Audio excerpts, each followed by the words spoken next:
Okay, class. In this video, I want to talk about just a little bit about the logic of hypothesis testing.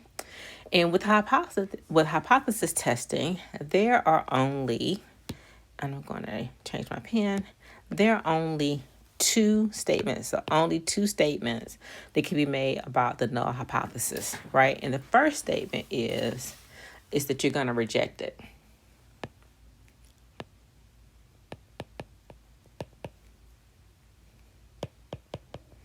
The other statement is do not reject.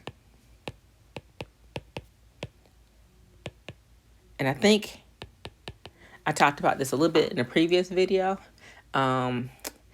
This has to be proof by contradiction.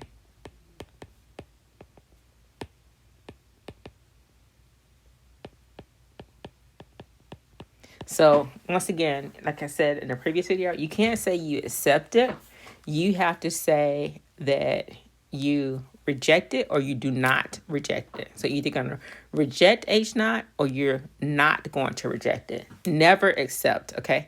Never use the terminology accept. All right, and so let's talk about how this works in layman's terms. So if I were to talk about this in terms of, let's talk about a criminal case. So H0 is here in the United States. Someone is innocent until proven guilty. So the status quo is that the defendant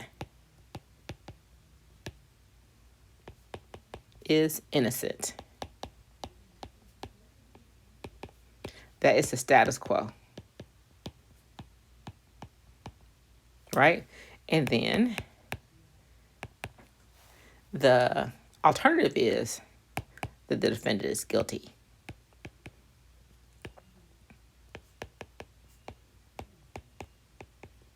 So we make the assumption here in our court systems, fortunately, that someone is innocent, and then through a trial, we are able to prove that they are guilty.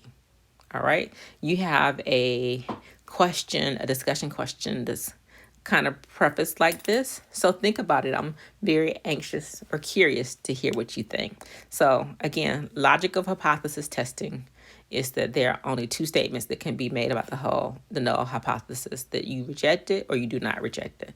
If you have any questions, as usual, come see me, or not come see me, email me.